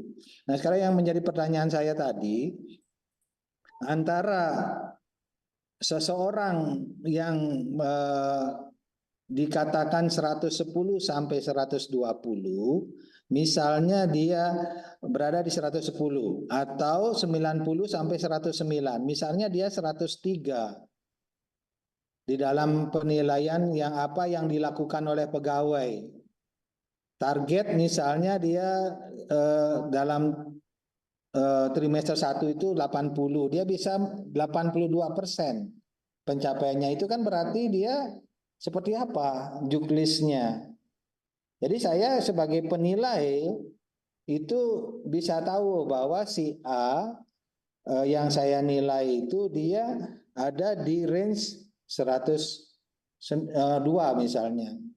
Itu saya terus terang belum bisa menyampaikan karena masing-masing pegawai itu punya di SKP-nya itu kan ada 14, ada 10 dan lain sebagainya. Apakah 2 dicapai, kemudian 8 dicapai, 2 tidak dicapai, itu dia nilainya berapa? Itu belum jelas. Saya sangat menyetujui kalau itu objektivitasnya tinggi. Jadi tidak ada lagi yang bisa disangkal di akhir sebelum diberikan persetujuan oleh setuju pegawai. Itu yang pertama ya Bu. Yang kedua terkait dengan perilaku. Terkait perilaku ada yang di bawahnya itu kan ada kalau tidak salah ada 4 atau 5 sebelum kita menyimpulkan bahwa yang ini sesuai nggak dengan ekspektasi. Kalau perilaku gimana kita menilai apakah absensi, apakah yang lainnya? Itu di luar kinerja ya Bu. Kalau kinerja saya pakai saat ini adalah SKP dengan target yang diberikan oleh eselon 1 kami. Yang ketiga Bu, yang ingin saya tanyakan bagaimana cascading-nya Bu. Cascading yang ada itu kan sama seperti tadi yang dipertanyakan oleh Ibu Novi terkait dengan jumlah karyawan yang banyak, hariannya itu kan kita nggak tahu. Misalnya si A itu hari ini absen tanpa keterangan dan seterusnya. Kan itu akan mempengaruhi kinerja terhadap temannya yang lain. Nah itu kami minta arahan dari Ibu Ani dan atau Ibu Karo terkait dengan hal ini. Cascadingnya seperti apa? Sama seperti tadi Pak Dirjen Eselon 1 itu akan menilai kami hanya satkernya saja. Tapi beliau sudah punya dari fakta integritas yang kami tanda tangani. Sebanyak 57 item misalnya. Kalau dicapai sekian ya beliau nilai saya sesuai ekspektasi dan sebagainya. Nah itu yang cascading ke bawahnya Bu. Kan di kami itu unitnya, kalau contoh kami unit ada rawat jalan kemudian ada SMF. Apakah wewenang itu ini mohon arahan juklisnya Bu. Mungkin itu 3 pertanyaan Bu Ani. Terima kasih atas waktu dan kesempatannya. Assalamualaikum warahmatullahi wabarakatuh. Waalaikumsalam warahmatullahi wabarakatuh. Terima kasih Bapak Dirut Rumah Sakit Paru Cisarua, Bapak Dr. Ida Bagus Silawe WK. Untuk pertanyaan yang ketiga dulu ya, izin Bapak saya menjawab pertanyaan yang ketiga terkait dengan cascading. Memang rentang kendali pejabat penilai mengacu pada Permenpan nomor 6 ini sangat luas ya, karena Cisarua misalnya pegawainya jumlahnya berapa ratus atau ribu misalnya, dengan pejabat penilai hanya direktur utama. Nah, makanya ada peran pemberi pertimbangan. Pemberi pertimbangan ini ditentukan oleh masing-masing satker. Satker dapat menentukan pemberi pertimbangan itu siapa. Pemberi pertimbangan inilah memberikan masukan atau saran kepada direktur utama untuk evaluasi terhadap pegawai tersebut. Nah, penentuan pemberi pertimbangan ini adalah orang yang mengetahui kinerja pegawai sehari-hari baik dari aspek hasil kerja maupun aspek perilaku kerja. Sehari-hari mengetahui pegawai tadi bagaimana. Jadi pemberi pertimbangan ini memiliki peran memeriksa hasil kerjanya bagaimana, perilaku kerjanya pegawai itu bagaimana, dan pemberi pertimbangan ini nanti akan memberikan masukan. Dalam sistem kami sudah sediakan proses input ya bagi pemberi pertimbangan, dan nanti akan terlihat tuh pemberian pertimbangan dari pemberi pertimbangan itu di akun Bapak sebagai direktur utama, akan terlihat pertimbangan yang diberikan oleh para pemberi pertimbangan tadi. Misalnya di instalasi apa, misalnya kurang banyak sekali ya kalau di rumah sakit itu. Jadi peran pemberi pertimbangan ini memegang peranan penting untuk memberikan masukan kepada direktur utama pada penetapan hasil evaluasi kinerjanya. Hasil kerjanya bagaimana? Ada dia punya 5 IKI. IKI-nya, IKI 1, IKI 2, IKI 3, pertimbangan dari pemberi pertimbangan itu bagaimana, seluruh indikatornya, perilakunya juga demikian. Kemudian pertanyaan pertama tadi, pertanyaan pertama dan kedua yang Bapak sampaikan mohon izin terkait dengan penilaian ya, terkait dengan predikat, penentuan predikat dan nilai. Penentuan predikat itu ditentukan dari pemilihan rating hasil kerja. Ratingnya apakah rating hasil kerjanya di atas ekspektasi, sesuai ekspektasi atau di bawah ekspektasi.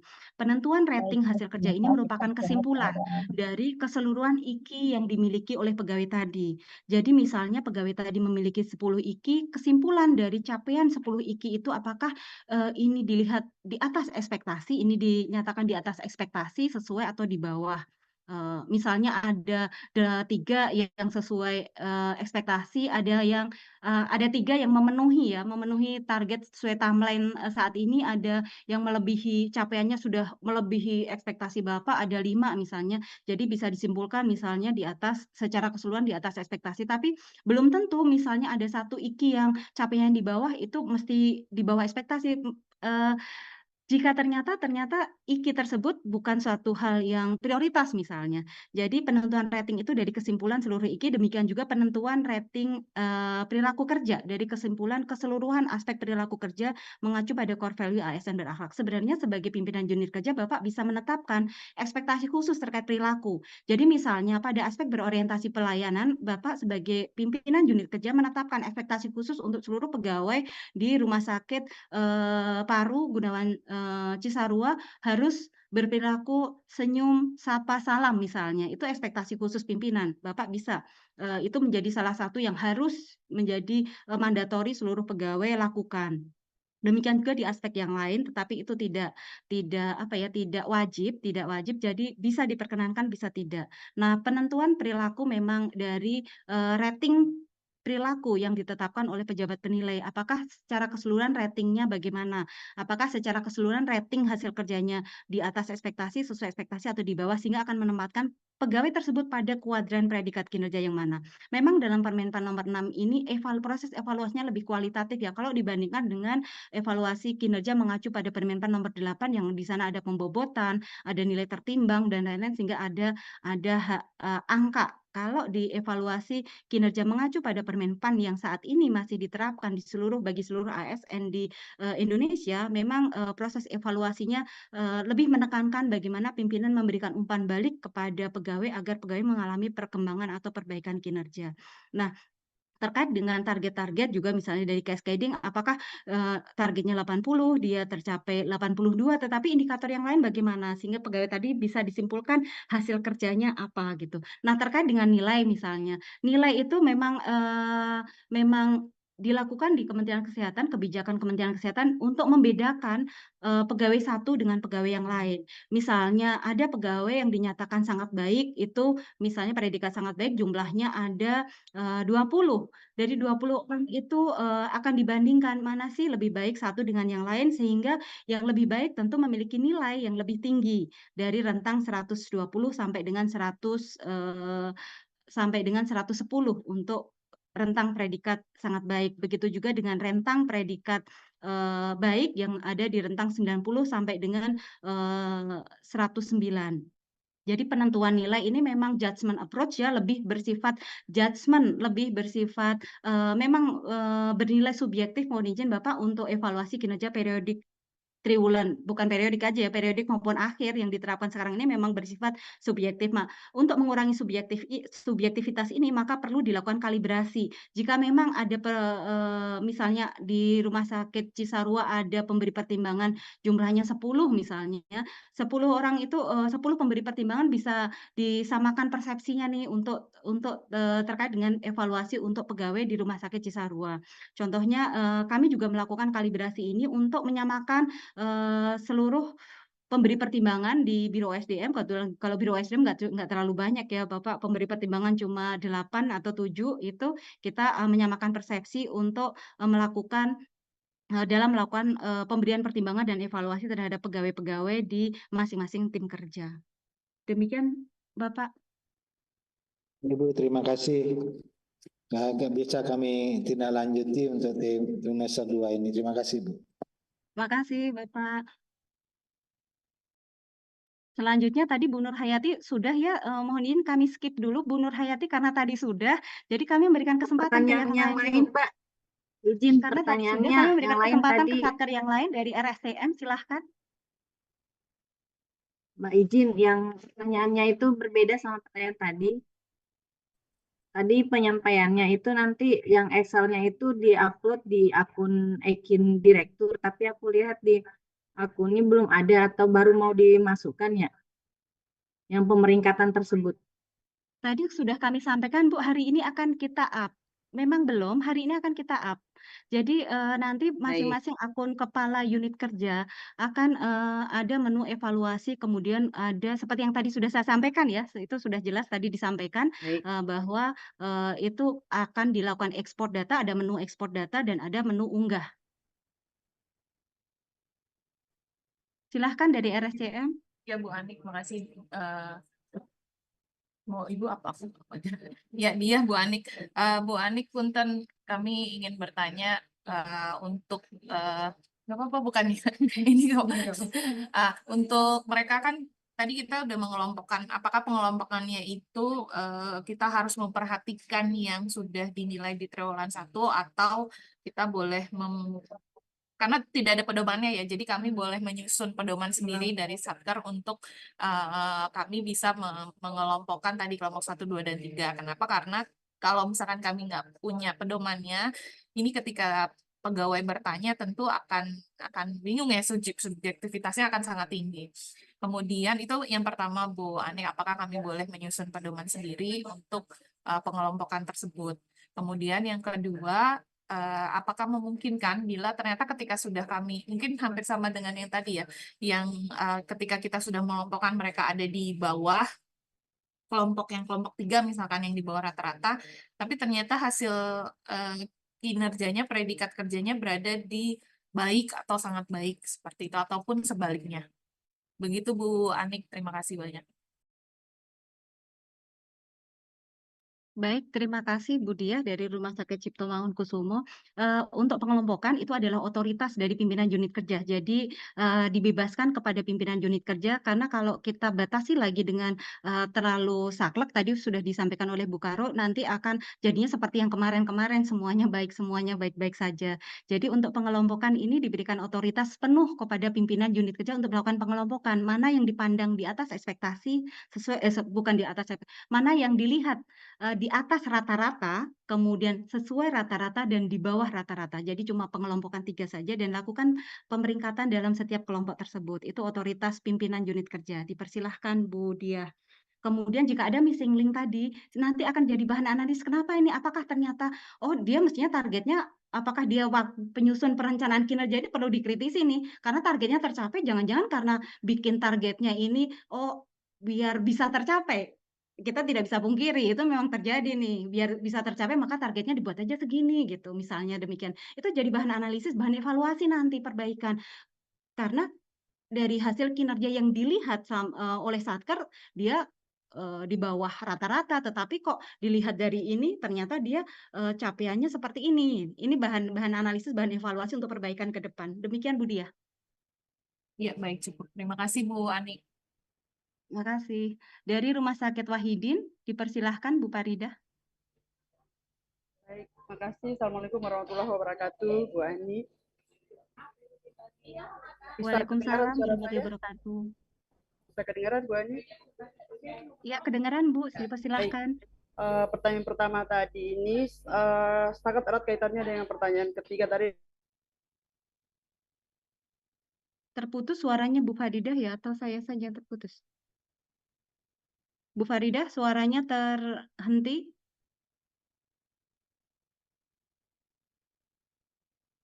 Please ya, boleh Bu Siti Khatijah dari BKK. Mohon maaf Bu Faridah ya, karena Bu Faridah terpental, kita geser ke Bu Siti Khatijah. Terima kasih Bu Ani. Staf adalah kepala ruangan atau instalasi. Itu yang pertama, Bu Ani. Oh, join lagi. Itu yang pertama. Yang kedua, ini dari Bu, maaf, dari Bu masih di Wahidin atau ke Wahidin? Atau karena suaranya tidak terdengar, Bu. Tidak terdengar suaranya? Bagaimana, sudah terdengar Bu Ani? Ya, sekarang sudah terdengar. Oke, sekarang baik. sudah terdengar. Saya ulang dari pertama ya. Iya. Ya, pertanyaan pertama sangat terkait dengan pertanyaan dari Bapak sebelumnya. Pertanyaan ketiga terkait pemberi pertimbangan. Yang saya tangkap Bu Ani bahwa pemberi pertimbangan adalah orang yang paham tentang kinerja staf tersebut. Untuk di instalasi, apakah boleh kepala ruangannya atau kepala instalasi yang berpertimbangan? Kemudian yang kedua Bu Ani terkait dengan yang sudah mengisi dari tanggal 1. Hari ini sosialisasi tanggal 3, tapi sudah ada yang membuat realisasi dari tanggal 1, tanggal 2, sudah diberi pertimbangan dan bahkan sudah diberi penilaian. Bagaimana dengan hal ini Bu Ani? Apakah mengulang lagi? Karena kalau sebelumnya tidak ada unggah hasil pemetaan. Apakah harus ulang lagi atau bagaimana Bu Ani? Makasih. Assalamualaikum warahmatullahi wabarakatuh. Terima kasih. Wassalamualaikum warahmatullahi wabarakatuh. Terima kasih Bu Faridah. Waalaikumsalam. Bu Faridah, terima kasih pertanyaannya. Yang pertama, pemberi pertimbangan tadi. Benar Bu Faridah, pemberi pertimbangan itu orang yang mengetahui kinerja pegawai tersebut. Nah, Satkerlah yang bisa menentukan itu. Silahkan. Ada otoritas Satker nih yang menentukan siapa sih yang memberi pertimbangan untuk ini, karena dia yang sehari-hari tahu apakah kepala instalasi, kalau ternyata kepala instalasi tidak, apakah itu silahkan. Yang menentukan adalah masing-masing satuan kerja terkait. Kemudian untuk yang sudah mengisi, nah ini memang beberapa kami sudah sekitar mungkin sudah cukup banyak ya, tapi belum kurang lebih mungkin ratusan yang sudah mengisi. Kalau mengisi realisasi tidak ada masalah, mengisi realisasi, memberikan pertimbangan, juga pemberian pertimbangan kalau belum dilakukan evaluasi juga masih bisa diubah. Jadi tidak terkait dengan adanya kebijakan ini. Input realisasi dan lain-lain tidak terkait. Nah, jika sudah dilakukan evaluasi, maka saat ini evaluasi tidak bisa dilanjutkan sebelum unggah pemeringkatan.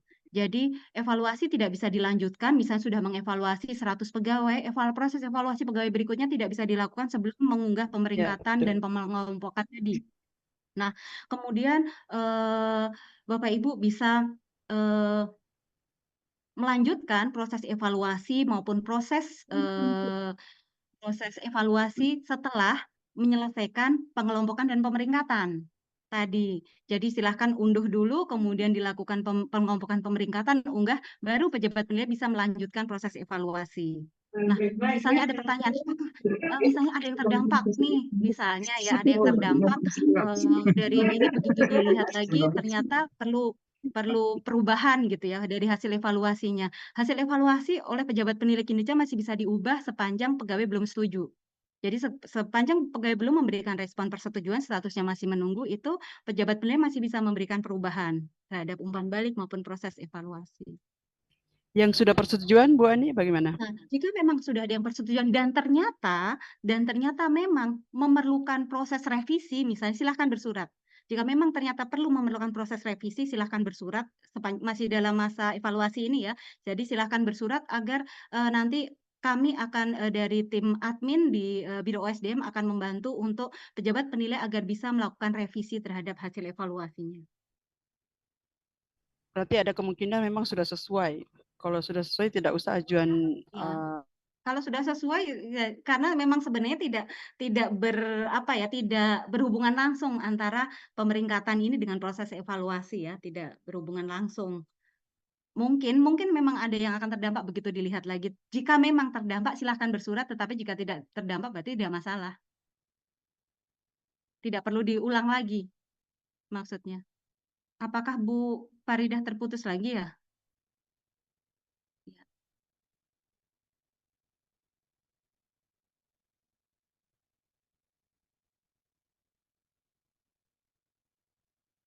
Kita lanjutkan ke Dijen Kesmas ya, Dijen Kesmas. Kemudian mungkin kita akan batasi sampai 12.15 ya Bapak Ibu Moni. Bu, tadi saya dulu Bu, yang BKK Poso. BKK Poso. Yang tadi sudah itu tapi terus diturunkan ya? Iya, belum Ya, baik, tapi kita silakan. Mohon maaf Ya. ya dari Kesmas. Ya, makasih Bu. Jadi terkait dengan perubahan penilaian ini kan kita ada 2 pejabat penilai ya, Bu, yang seperti Bu bilang, kepala dan Kasubag Adum. Nah itu untuk pengelompokan dan pemeringkatannya, apakah maksudnya nilai itu harus kita berdua yang menentukan? Itu yang pertama. Terus yang kedua, kalau di BKK itu kan kita tidak di satu kantor, ada di beberapa wilayah kerja. Nah, itu kan secara mau melihat kualitasnya yang paling paham itu ya koordinator yang ada di wilayah kerja tersebut.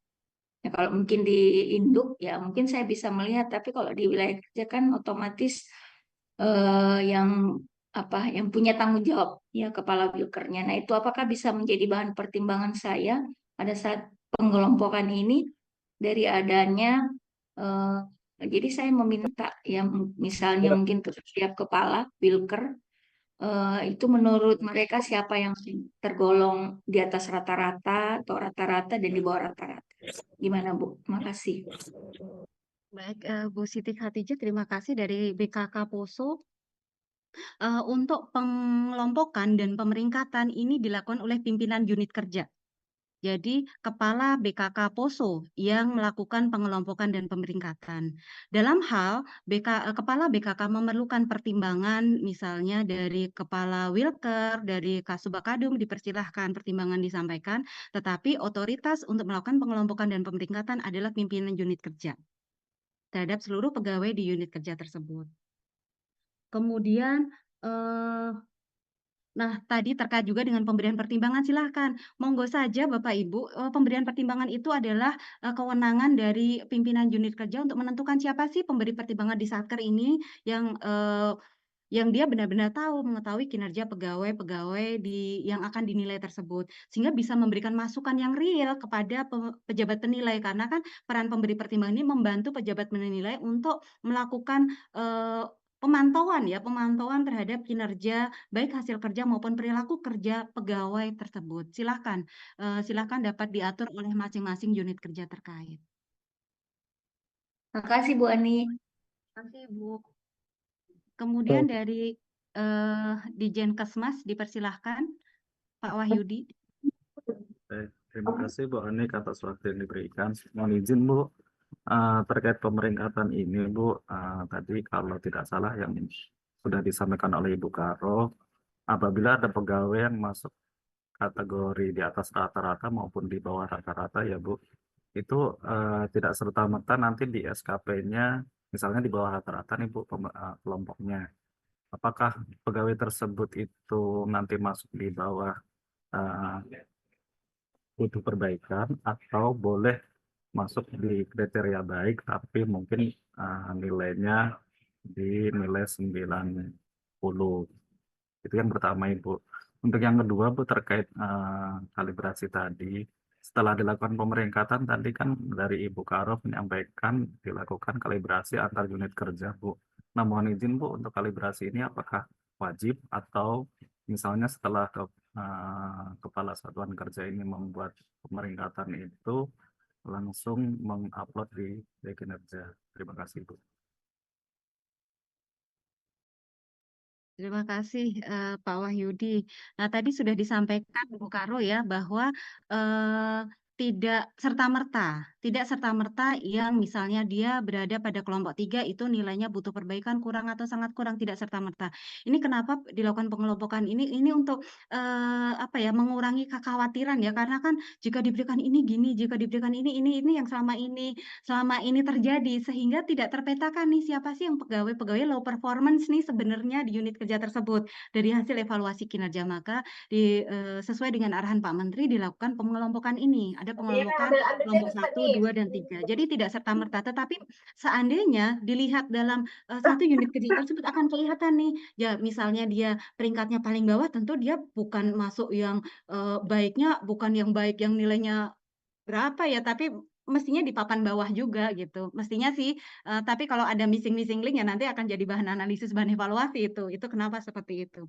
Jadi tidak serta-merta Pak Wahyudi ya, tadi sudah disampaikan Bu Karo. Kemudian kalibrasi. Nah, terkait dengan setelah pengelompokan dan pemeringkatan dilakukan oleh pimpinan unit kerja, silahkan itu langsung diunggah. Itu diunggah di menu e-kinerja di akun kepala unit kerja masing-masing.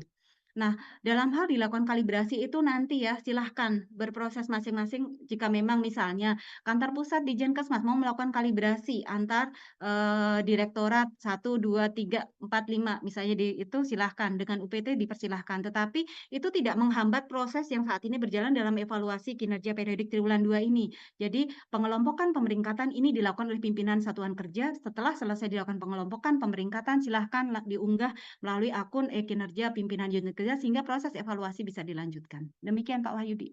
Baik Ibu, terima kasih. Terima kasih.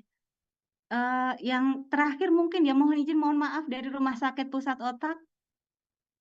Nanti yang lain bisa informal, mungkin bisa via WA, silahkan kita terbuka mengingat keterbatasan waktu jam 13 masih ada agenda rapat yang lain. Mohon izin Bapak Ibu. Jadi dari Rumah Sakit Pusat Otak dipersilahkan. Ya, makasih Bu Ani atas kesempatannya untuk bertanya. Rumah Sakit Otak, izin bertanya ya Bu. Untuk yang pertama, apakah setiap kelompok harus diisi untuk setiap unit kerja? Dan yang kedua, melanjutkan dari pertanyaan Pak Wahyudi tadi, berarti untuk kelompok ketiga itu ada kemungkinan predikat kinerjanya itu adalah baik, tapi dengan nilai adjustment-nya low ya Bu. Terus yang ketiga, pertanyaan berikutnya adalah apakah pengelompokan ini berlaku untuk setahun atau per triwulan. Terima kasih Bu Ani. Terima kasih Bu Tri dari Rumah Sakit Pusat Otak. Apakah pengelompokan dilakukan untuk setiap kelompok itu harus ada gitu ya? Tentu pimpinan unit kerja bisa melihat ya dalam satu unit kerjanya ini apakah memang semuanya itu sama? Apakah memang tidak ada yang di bawah rata-rata atau tidak ada di atas rata-rata? Ada kebebasan disampaikan kan di dalam surat dan dari Bukaru juga sudah menyampaikan diberikan kebebasan kepada pimpinan kepala satker, kepala satuan kerja untuk melakukan pengelompokan dan pemeringkatan. Nanti jika memang kepala satker melakukan pengelompokannya cuma kelompok 1 dan 2 tentu akan jadi bahan evaluasi juga gitu loh. Ini kan jadi semua feedback yang diberikan oleh unit kerja nanti akan jadi bahan analisis, bahan evaluasi. Di satker ini kenapa cuma ada cuma ada kelompok 1 dan 2 ternyata tidak ada kelompok 3. Misal berarti apakah satker ini memang semua pegawainya itu keren deh, tidak ada yang di bawah rata-rata misalnya dari hasil pengelompokan pemeringkatan. Pengelompokan pemeringkatan tidak serta-merta menempatkan pegawai pada kuadran predikat kinerja yang mana ya. Tadi sudah saya sampaikan dan sudah disampaikan juga Bu Karo, saya juga sudah menyampaikan tadi. Kemudian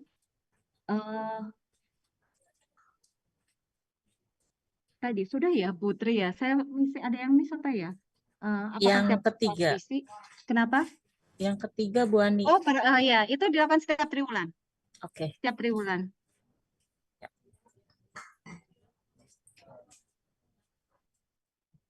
Oke, ini yang terakhir ya Bapak Ibu.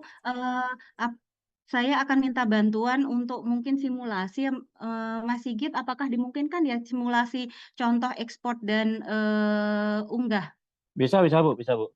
Ya. Terima kasih. Jadi Bapak Ibu, sebelum kita tutup, kita akan lihat dulu contohnya bagaimana menu pemetaan kinerja itu ada di akun pejabat penilai, bukan akun pejabat penilai, akun pimpinan unit kerja. Kemudian bagaimana proses ekspor data dan proses unggah itu dilakukan, biar Bapak Ibu ada gambarannya. Dan Bapak Ibu jangan khawatir, untuk materi pada sosialisasi hari ini akan kita unggah pada link yang ada di undangan. Jadi link di undangan itu multi-link, nanti akan kita unggah materi untuk sosialisasi pada hari ini. Dipersilahkan Mas Sigit jika sudah bisa untuk melakukan demo.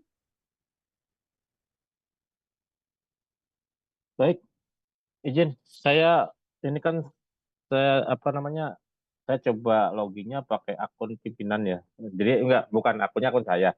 Cuman seharusnya akses ini atau menu ini hanya bisa dilihat oleh akun pimpinan ya Bapak Ibu. Jadi walaupun Kasubag Adum itu nggak bisa tuh kalau pejabat struktural. Jadi harus akun pimpinan. Tapi ini saya menggunakan akun seolah-olah saya itu kepala biro karena saya admin. Saya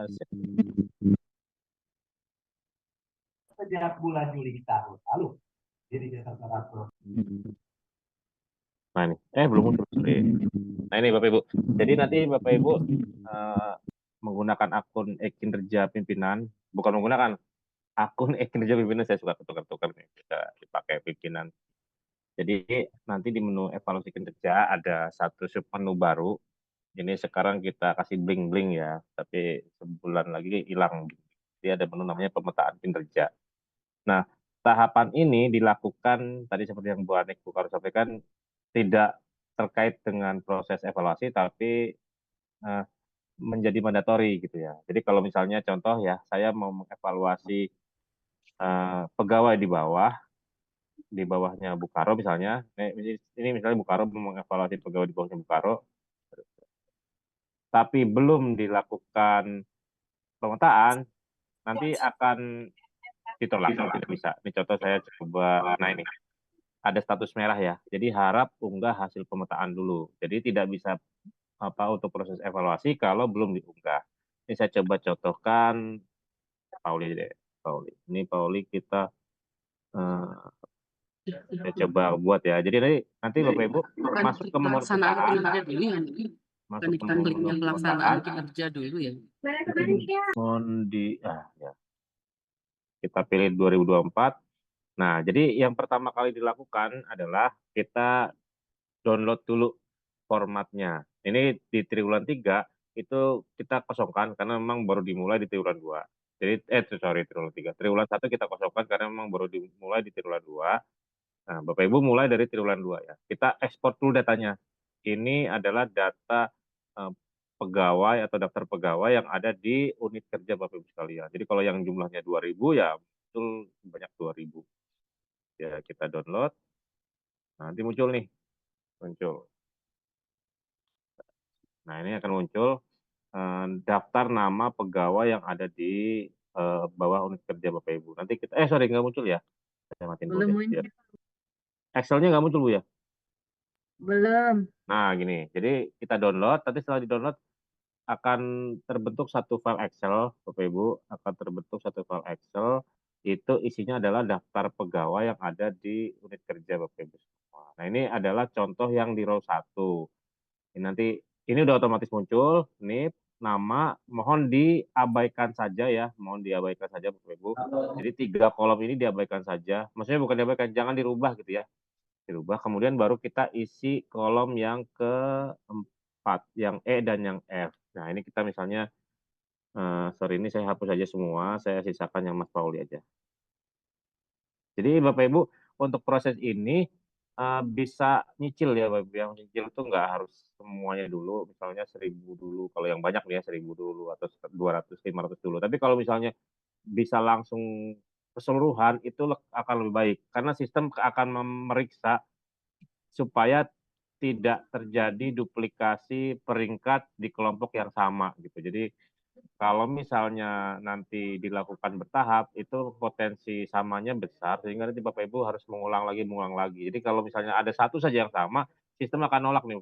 Jadi sistem akan nolak bahwa ada peringkat yang sama di kelompok yang sama sebelumnya. Jadi sistem akan nolak, gagal tuh. Jadi harus dipetani dulu satu-satu. Jadi kalau bisa semua dulu, seluruh pegawai, ini kita sudah exercise 4.000 data dalam satu kali upload, itu sudah bisa gitu ya, aman. Jadi kalau bisa semua dulu dilakukan pengelompokan dan pemeringkatan supaya cukup satu kali proses. Ini saya coba hapus dulu deh, ini karena ini coba ya.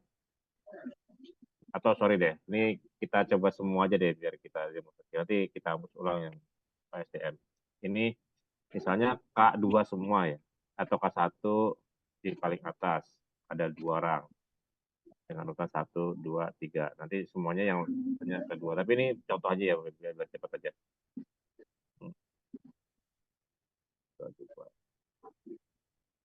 K2 semua. Urutannya saya biar gampang, 1, 2, 3. Sampai bawah. Nah, ini atau saya contohkan deh yang bawah ini 4 orang, ini K3. 3 orang K3. Urutannya 1, 2, 3. Nah, kalau sudah, tinggal di save aja. Jadi cukup Bapak Ibu isi kolom E dan F, kemudian di save. Tapi jangan lupa yang nomor 2 ini dihapus dulu. Yang merah dihapus dulu. Nah, di save. Udah. Oke, kalau sudah kita kembali ke aplikasi. Nah, langsung diunggah. Unggah file yang tadi sudah diisi. Diunggah. Ini saya pilih. Tadi di mana ya? Ini data kerja. Nah, kalau sudah, tinggal kita klik simpan. Oh, ada yang salah kah? Oh, saya harus save as dulu.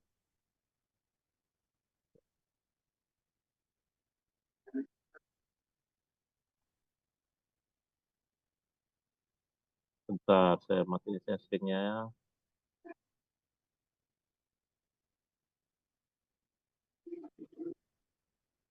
Ini saya coba refresh.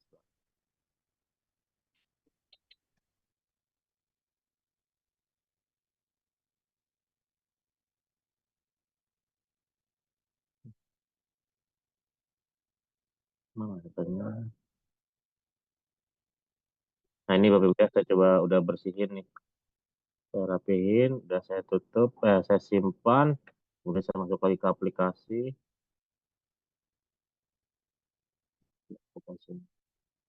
Kinerja. Masuk. Saya contoh STM. Kemudian saya klik simpan. Nah, berhasil. Jadi cukup berapa tahap tadi? 1, 2, 3. 3 tahap. Cuma memang tahap kedua yang memetani, yang memapping itu yang lumayan banyak. Jadi selesai nih proses updating. Nah, kita bisa lihat di menu, jangan deh. Ini boleh nggak Bu lihat menu laporannya Bu? Atau kita Laporannya belum Mas Sigit, laporannya belum. ntar aja ya Bu ya. Proses unggahnya dulu aja ya. Nah, ini Iya, Bapak Ibu kalau misalnya mau mengunggah lagi itu bisa dilakukan, bisa diubah lagi. Ubah lagi, tinggal upload ulang, nanti akan tertimpa tuh untuk NIP yang dirubah gitu. Nah, kemudian kalau sudah diunggah, baru Bapak Ibu nanti bisa melakukan proses evaluasi kinerja. Jadi, kedua. Jadi kalau SDM, misalnya tadi Romario. Nah, nanti tombol merahnya akan hilang. Atau tanda merahnya akan hilang. Jadi bisa diproses. Jadi, seperti itu Bapak Ibu. Ini harus dilakukan, baru bisa masuk ke sini. Walaupun itu merupakan proses yang terpisah, tapi kita buat monitoring. Mungkin itu aja Bu Anik yang bisa kita informasikan. Terima kasih. Kita berikan buat.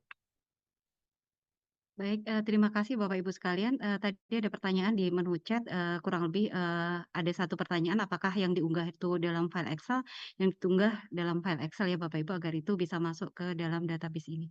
Baik, Bapak Ibu, waktu sudah menunjukkan 12, hampir 12.30 ya, sudah masuki waktu sholat, waktu isoma juga. Mohon terima kasih atas Bapak Ibu atas kehadiran partisipannya pada siang hari ini. Jika ada pertanyaan-pertanyaan silahkan masih ada pertanyaan silahkan kami di helpdesk, kami siap memberikan respon. Jika ada yang kontak melalui WA juga dipersilahkan.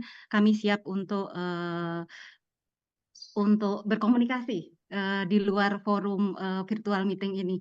Atau mungkin ada 1-2 pertanyaan terkait dengan unggah yang ingin ditanyakan mungkin. Mas Sigit masih ada waktu? Izin, Bu Ani. Monggo sih Bu, kalau saya sih. Terkait dengan unggah ya Bapak Ibu, Ya, monggo, terkait monggo. dengan unggah, proses unggah, Monggo, 1 Bu, atau monggo, 2. Bu. Bu Ani, izin Bengkulu. Izin dari mana ini? Bengkulu, 1 pertanyaan, 2 pertanyaan deh, 2 pertanyaan. Mohon maaf. Ada yang udah 12. ngirim foto makanan nih Bu ke saya Bu. Terima kasih ya. Bengkulu, Bu Ani. Silahkan dari mana ini Bapak? Bengkulu. Silahkan. Mas Sigit izin, kalau untuk akun unggah ini kan hanya di akunnya pimpinan. Nah, terus kalau kita kan ada yang di adum itu tidak masuk di data pegawainya itu nggak masuk di usernya pimpinan, itu gimana? Maksudnya evaluasinya Pak ya? Kalau Ya. Excelnya pasti masuk, Tapi kalau evaluasinya yang melakukan tetap di Kasubag Adumnya gitu. Jadi evaluasi tetap di Kasubag Adum, tapi untuk tadi pemetaan peringkatnya di pimpinan unit kerjanya gitu Pak. Karena memang tadi yang Bu Anik bilang ini prosesnya beda gitu, beda proses, bukan rangkaian yang terkait gitu. Itu ya Bu Anik ya? Ya, jadi Bapak untuk proses evaluasi meskipun evaluasi kinerjanya pejabat kinerjanya adalah Kasubag Adum, tetapi proses pengelompokan pemeringkatan ini sudah harus diselesaikan dulu. Proses pengelompokan pemeringkatan ini untuk seluruh pegawai, baik itu di Subag Adum maupun di luar Subag Adum. Jadi menu evaluasi baru bisa terbuka jika pimpinan Satker sudah melakukan unggah data pengelompokan dan pemeringkatan. Demikian Pak Ari. Izin, tadi kan saya nggak ikut dari awal karena PDM tadi berbarengan. Ini di Ya mohon usernya maaf Pak, double. di usernya kepala kan setiap pegawai muncul tanda upload itu ya. Harap unggah hasil pemetaan ya Mas Sigit ya. Betul Pak. Nah, itu di salah satu saja atau masing-masing pegawai? Izin Pak, jadi tanda merah itu muncul di semua pegawai yang data pemetaannya belum diunggah gitu. Tapi proses unggahnya hanya 1 kali di akun kepala Pak. Jadi menggunakan Excel, kita sudah siapkan formatnya, sudah daftar namanya sudah muncul, tinggal dilengkapi kolom E dan F, peringkat dan kelompok dan peringkatnya, kemudian setelah di-upload ulang ke sistem, nanti tanda merah yang ada di masing-masing pegawai di menu evaluasi kinerja itu otomatis akan hilang menjadi tombol proses gitu Pak. Oh, yang melakukan unggah ini dari Pimpinan. dari Pimpinan. Hanya ada di akun kepala sat. Di pimpinan unit kerjanya, Pak. di Tadi menu seperti yang bagian mana diinfokan. nih Mas Sigit? Pimpinan unit kerja. Nggak, di menunya bagian mana? Menunya ada di atasnya evaluasi kinerja. Jadi kalau pakai akunnya Adum atau akunnya pegawai itu Menu tidak akan belum open muncul. Bapak Ibu. Oh iya, belum kita open ya Bu. Sorry. Saya open Jadi, dulu. jadi Ya, Bapak ya, ya. Pak Ari, mohon izin kalau Pak Ari Belum tadi tidak dibuka ya? mengikuti dari kebijakan di depan ya, nanti mohon bisa melihat materi, kemudian nanti juga Siap, kita siap. akan share materi sosialisasi ini rekamannya agar komprehensif dan tidak terpotong-potong. Kenapa itu dilakukan? Tadi Bu Karo sudah menyampaikan bagaimana tata caranya, kemudian rangkaiannya. Ya, khawatir nanti terpotong cuma di Ya, siap. ujung aja nih unggahnya, tetapi bagaimana filosofi itu dilakukan terputus informasinya. Mohon maaf. Iya. Jadi Ya, nanti izin Bu Ani, silahkan tadi dilihat karena saya materi lihat di secara lengkap. aplikasinya menu unggahnya belum ada gitu. Gitu Ya, aja. itu ada di pimpinan Satker dan tadi sudah disampaikan itu akan di-up pada hari ini. Mohon waktu. Siap, Terima kasih. siap. Terima kasih. Assalamualaikum. Makasih Bapak Ibu sekalian, sudah 12.30 ya, mohon izin Bapak Ibu untuk pertemuan pada siang hari ini kita akhiri sampai dengan sekarang. Nah, jika ada pertanyaan lebih lanjut lagi yang belum jelas ingin didiskusikan, silahkan bisa menghubungi ke saya silahkan, ataupun tadi Bu Karo sudah menyampaikan, Bu Karo juga siap menerima, helpdesk kami juga siap untuk memberikan respon. Terima kasih atas kontribusi, partisipasi Bapak Ibu sekalian. Semoga kita bersama-sama bisa memperbaiki kinerja, pengelolaan kinerja di Kementerian Kesehatan dengan semakin baik lagi. Terima kasih Bapak Ibu. Wassalamualaikum warahmatullahi wabarakatuh. Waalaikumsalam warahmatullahi wabarakatuh. Terima kasih Bu Ani. Menu kita buka jam Terima kasih 13 Bu Ani. Bu. Terima kasih Bu Ani. Siap-siap terima WA ya Bu Anik. Terima kasih banyak Ibu. Siap, terima WA Pak, se-Indonesia. Iya. Iya. Bu Anik, menu kita buka jam 13 ya Bu. Biar makan dulu. Siap, Mas Sigit. Terima kasih. Izin live. Izin live ya Bu Anik. Terima kasih banyak. Terima kasih Bu Ani. Izin lab ya Bu Ani, Pak Sigit. Terima kasih. Izin live. Terima kasih Bu Izin Ani. Bu Ani. Terima kasih Bu Ani.